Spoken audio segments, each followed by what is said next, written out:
Nahulog na ang Lakers ngayon mula sa 3-1 lead sa serye nila kontra dito sa Wolves. Parang naniniwala na tuloy ako ngayon sa mga haters na first round exit ang Lakers. Biro lang. Meron kasing nilabas na 5 rason ang mga NBA analysts kung bakit ngayon kailangan ng magpanik ng Lakers sa serye nila na to. Hindi rin kasi talaga naging maganda yung resulta ng Game 4 nila. Siguro kung natabla pa nila sa 2-2 yung serye na to, baka pumabor pa sa kanila yung serye nila sa Game 5. Pero wala na rin kasi talagang nakuwang panalo yung mga to sa 2 games nila sa home court nitong Timberwolves. Kumpara naman sa Game 1 na tinalo sila ng Timberwolves with blowout lead. Sa mismong home court pa nila yan sa Game 5 kasi na mangyayari, even na hawak na ng Lakers ang home court ulit, nakikita na nasa Timberwolves pa rin ang mataas na winning percentage sa series game na to. Ang nakikita kasi ng mga analyst dyan pare ko, yung una, itong si Anthony Edwards na na-outperform itong 2 superstar ng Lakers mula kay Luka at LBJ.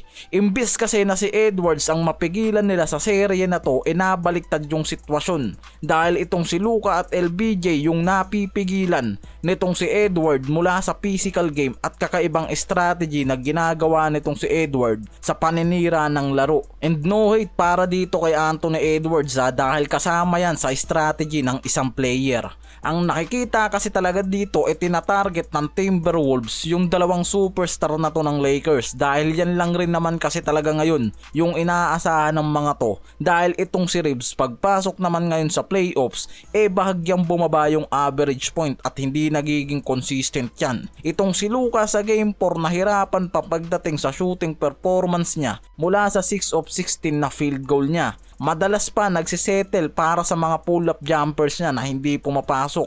Samantalang si Edwards patuloy yung pag-atake mula sa paint at pinipilit talaga nito na kumuha ng depensa sa Lakers para maka-attempt ng fouls at meron niyang 17 free throw attempts sa nangyaring Game 4 nila. At katulad nga mismo sa ginawa niya dito kay LBJ na dahilan para umangat pa sa 3 yung isang kalamangan nila sa dulo.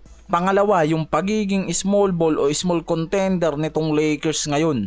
Dahil nga itong si Redick rin mismo yung nagdesisyon na gumawa ng small ball sa playoffs na to. Hindi rin kasi gaano binibigyan itong si JJ Redick. Mula sa Game 1 pa lang naman itong main center nilang si Jackson Hayes. And hindi bababa sa 10 minuto mga pare ko yung playing time nito since pumasok sa playoffs. Tapos pagpasok pa ng Game 4, 4 na minuto pa lang yung nakakalipas sa first quarter. Na-foul trouble agad yan. At hindi na rin niyang pinasok ni JJ Redick hanggang matapos yung Game 4 na to. Masyadong limitado at yan din mismo yung nakikitang malaking problema dito sa Lakers ngayon, yung kakulangan sa sentro. Meron silang center pero hindi ginagamit lalo na ngayon sa importanteng laro nga ng mga to. Parang ang lumalabas kasi sinasabayan nitong si Redick itong Timberwolves sa pagiging small contender. Ang pagkakaiba kasi merong solidong opensa at lahat kayang mag-produce ng mataas na numbers dito sa Timberwolves. Isipin mo si Anthony Edwards, Randle, DiVincenzo at itong si Russ Reed na kayang magbigay at mag-produce ng malaking numbers mula sa in and outside play. Kahit limitahan nila ng playing time itong si Rudy Gobert, malaki pa rin yung kumpiyansa ng mga yan pagdating sa opensa nila. Na naiiba nga talaga dito sa Lakers dahil mula kay LBJ at Austin Reeves lang naman yung kayang magbigay ng mataas na numbers dyan pagdating sa opensa. Hindi pa nga nagiging consistent dyan si LBJ at Reeves pagdating sa puntos itong si Luka lang yung nagbibigay ng higit na 30 mula sa Game 1 series nila, kaya hindi talaga uubra yung plano nitong si Redick na sabayan sa small ball itong Timberwolves. At yung pangatlo sa nakikita ng mga analyst yung mas mabigat na opensa ng Timberwolves mula sa 3 bench player nila. Mula dito kay Naz Reid, Donte DiVincenzo at Alexander Walker.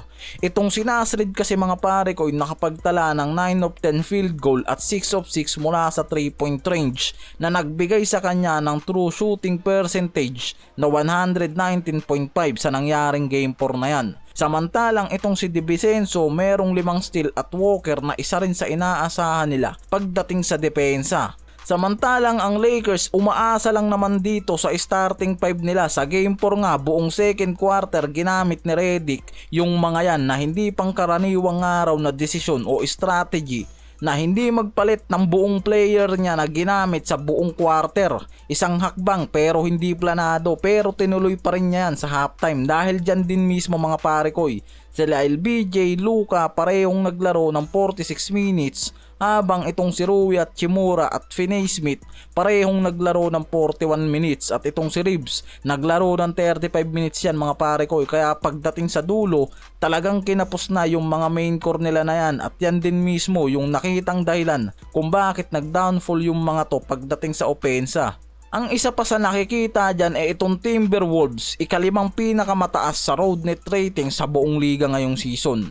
Dahil itong Timberwolves lang naman mga pare ko yung nagpapakita talaga ng pagiging dominante even na wala yung mga to sa home court nila. Tulad nga ng ginawa ng mga to sa Game 1 and Game 2 series nila dito sa Lakers, talagang pinahirapan nila ang Lakers sa mismong home court ng mga to. Kaya even na ang Game 5 mangyayari sa home court ng Lakers, hindi pa rin nga raw dapat maging kampante yung mga to ngayon, lalo't hawak pa rin ng Timberwolves ang lead na to sa serye nila.